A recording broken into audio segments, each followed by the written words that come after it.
Et maintenant, je me tourne vers Cinéfro et toute son équipe. Donc, bonsoir, parce qu'on a discuté un petit peu encore. Toi, tu joueras donc le 20 octobre au COSEC, en première partie de Nolwenn-Leroy. Exact. Donc voilà, grosse date. Pour refaire le point un petit peu sur ce que tu proposes, ce qu'on pourrait tirer peut-être un peu, tu m'arrêtes hein, si je dis des bêtises, mais c'est autour de sonorités caribéennes.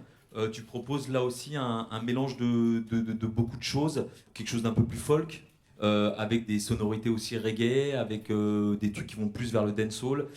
C'est quoi, c'est ta culture à toi, c'est un mélange de beaucoup d'influences, essentiellement caribéennes, parce qu'originaire de Martinique, du Gros Morne précisément, sur les flancs de la montagne Pelée. L'essence de tout ce projet, c'est tout d'abord un hommage aux ancêtres. Ça part de la rythmique belé traditionnelle de la Martinique. Tac, pitac, pitac, tac. Bon, cette rythmique-là sort au droit de l'Afrique. Que ce soit dans le reggae ou la biguine, dans beaucoup d'autres musiques, même jusqu'au calypso, la trame principale est cet hommage constant à l'Afrique. Et donc la démarche, elle est de métisser un peu toutes ces musiques, d'y incorporer aussi la musique actuelle, c'est une musique universelle, mais qui est destinée à cet hommage-là. Je voulais en fait, créer une musique qui était pour tout le monde en fait, pour tout le monde. Une découverte, une invitation à la danse, toujours un esprit positif. Et voilà, et d'où le Jardin d'Ébène, d'où la naissance de cet album qui est en cours, qui n'est pas fini, déjà bien avancé. Petite idée un peu de quand il sortirait J'espère pour la fin d'année ou peut-être 2014. Oui, donc c'est tout proche. Ouais. Ouais, mais bon, ça fait longtemps déjà, ça fait 2 ans que je suis dessus. Comme tout le monde en parlait tout à l'heure, ça met du temps, mais voilà, les choses elles prennent le temps, mais voilà, elles sont là pour longtemps, j'espère.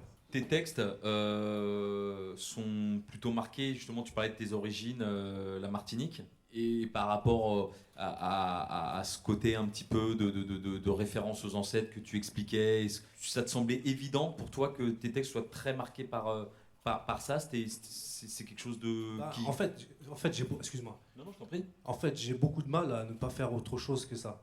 Je sais pas pourquoi. Bon, moi, je viens du rap. J'ai commencé à rapper dans la fin des années 80. Voilà, je fais pas mal de choses dans les années 90. Et puis, mais même quand j'étais jeune, quand je rappais, j'avais toujours cette référence-là. La culture, toujours, je la portais comme une espèce de veste, quelque chose de sacré. Et j'ai entamé une conversion artistique dans les années 2000. Je me suis rapproché du chant. Et ayant grandi avec une culture, enfin beaucoup de reggae, beaucoup de choses, hein, c'était c'est dur d'expliquer à peu près d'où viennent mes influences, parce que c'est des influences qui viennent de partout, aussi bien en métropole qu'ailleurs. Mais j'ai jamais su faire autre chose qu'écrire de cette manière-là et de représenter à chaque fois. Mais la bascule, elle se fait comment du coup dans les années 2000 entre le rap et le chant? En fait, la bascule, elle s'est faite parce qu'en fait, très clairement, très sincèrement, le mouvement, le chemin que le hip-hop a pris ne me correspondait plus. C'est-à-dire que le hip-hop, la culture hip-hop, c'est vraiment un truc sacré. Et aujourd'hui, je me retrouvais plus là-dedans. Donc je me suis rapproché de mes racines. J'ai pris ma guitare. Puis le chant, j'avais toujours. Même quand je rappais, je chantais. Même quand je rappais, je faisais des délires. Et donc voilà, ça s'est fait lentement, mais sûrement. Et c'est un aboutissement aujourd'hui. C'est-à-dire que j'ai trouvé ma voie. Et j'espère qu'elle va m'emmener loin. Et jusqu'au bout de ma vie, je ferai cette musique-là. Parce que c'est un hommage, toujours, à l'Afrique, à la Martinique, aux ancêtres, à la famille, à tout. Et voilà. Et du coup, dans ta conception musicale et dans ce que tu peux proposer sur scène, il y a une différence parce que du coup, là, tes collègues sont là, hein, on les a pas entendus là, mais ils sont présents avec nous. T'as un groupe constitué, c'est quelque chose. Quand tu faisais du rap à l'époque, t'étais plutôt en mode DJ, toi et éventuellement des backers, ou tu travaillais déjà avec des musiciens plus classiques, je dirais. Le rap c'est différent, c'est-à-dire que je rappais pas, il n'y avait pas de musiciens. À l'époque c'était compliqué quoi, c'était compliqué. Donc moi très clairement Cinéfro, il est dans ma période rap, il était indissociable du groupe Expression Directe. Parce qu'ayant grandi avec Delta, Expression Directe, j'étais aussi membre du label Ghetto Business. Donc t'es un enfant du coin, excuse-moi, mais tu... Ouais. 78. Ouais. Moi j'ai grandi Chanteloup-les-Vignes. Décidément, on parle de Mantes-la-Jolie, mais Expression Directe et tout là. Ouais. Après je suis parti sur Mantes Mantes-la-Jolie. Et mais après, voilà, enfin, j'ai fait ma vie, mais je me suis jamais éloigné du 78. Et les racines sont en Martinique et en Afrique, mais moi, je suis né ici. Donc 78, c'est jusqu'au bout. Et donc voilà, c'était notre façon de travailler.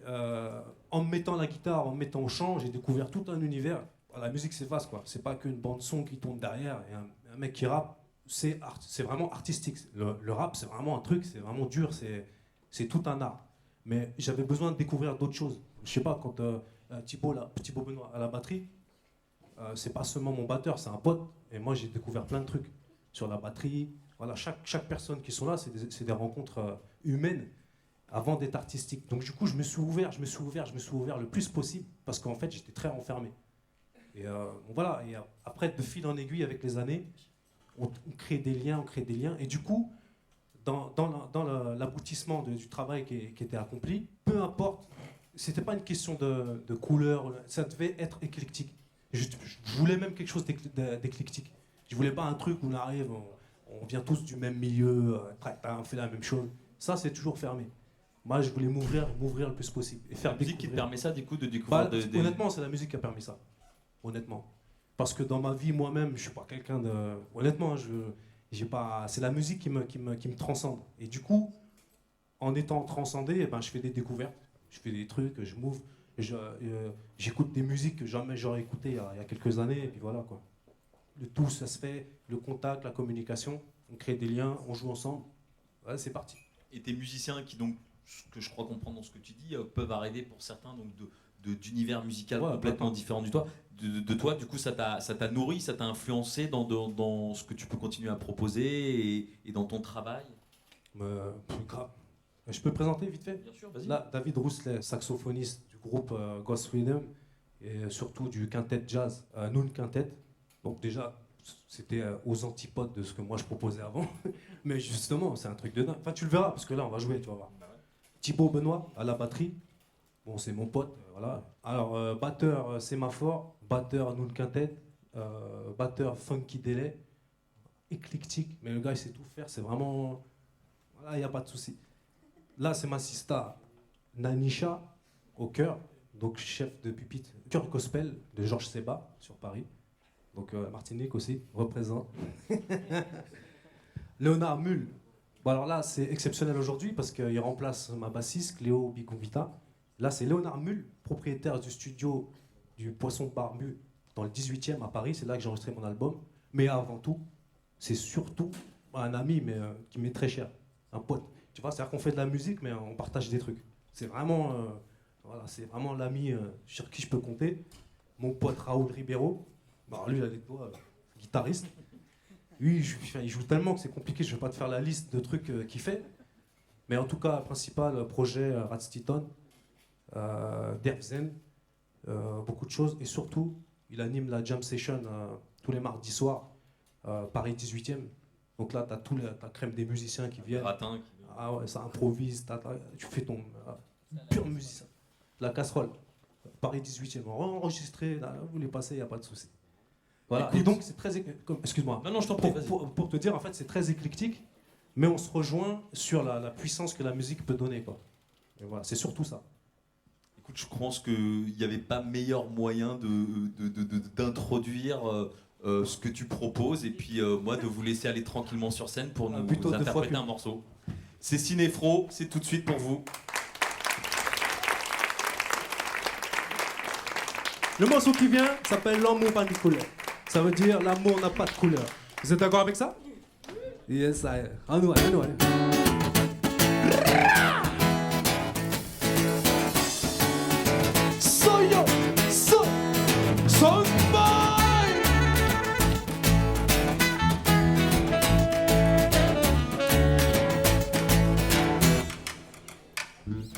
L'amour plus fort, c'est l'amour qui est plus fort.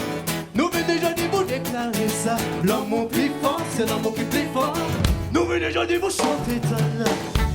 Pour nous être désolés, en baladje. Je me la mets à pas facile pour nous être soudés. Le jardin nous a pas possible pour nous changer l'idée. Mais si on est vraiment les dans vos paniques. Dans le fracas des cultures, et des civilisations. Nous voilà tous deux maintenus sous le voile de la tradition. Mais que Dieu m'entende ou jamais je ne trahirai l'amour que j'ai pour toi, et ce pour quelques raisons. Oh, ouais. Pour nous rester solides, on ne peut pas la tuer. Je mets la vie à pas facile, pour nous rester soudés. Le jardin nous a pas possible, pour nous changer l'idée. Mais si on est vraiment dérouté, l'on peut pas l'écouter. Lorsque l'amour te fait signe, n'est-il pas bon de le signe? Moi je préfère mourir de suite que vivre ma vie sans toi. L'amour reste aveugle aux couleurs, il est sans foi ni loi. Il perce les secrets du cœur, rallume la femme qu'elle a. Oh non, faut nous rester solides, on peut pas la tuer. Je mets la vie à pas facile, faut nous rester soudés. Le jardin nous a pas possible, faut nous changer l'idée. Mais si on est vraiment dérouté, on peut pas vivre tout de nos vies.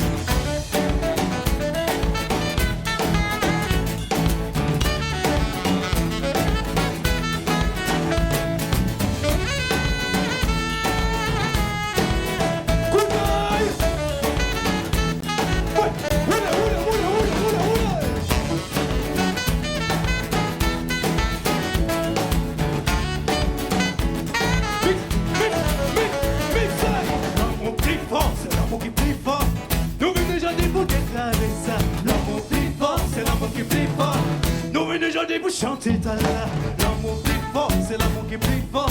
Nous venons aujourd'hui pour déclarer ça. L'amour plus fort, c'est l'amour qui est plus fort. Nous venons aujourd'hui pour chanter ta la. Pour nous être désolés, on peut pas la tuer.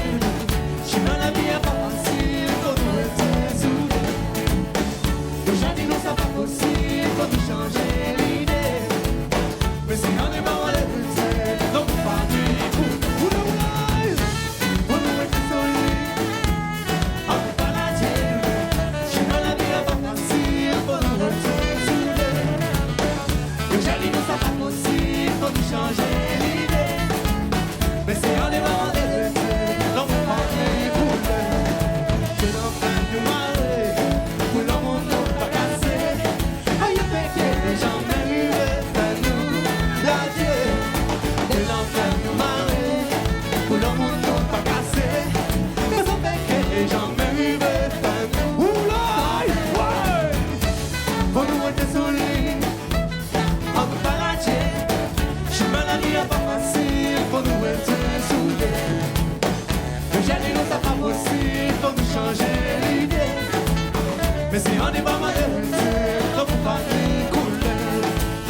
Mais si on est pas mal dérouté, l'on peut pas ni couler. Mais si on est pas mal dérouté, l'on peut pas ni couler. Mais si on est pas mal dérouté, l'on peut pas ni couler. Mais si on est pas mal dérouté, l'on peut pas ni couler. Mais si on est pas mal dérouté, l'on peut pas ni couler. Mais si on est pas mal dérouté, l'on peut pas ni couler. Mais si on est pas mal dérouté, l'amour va ni couler.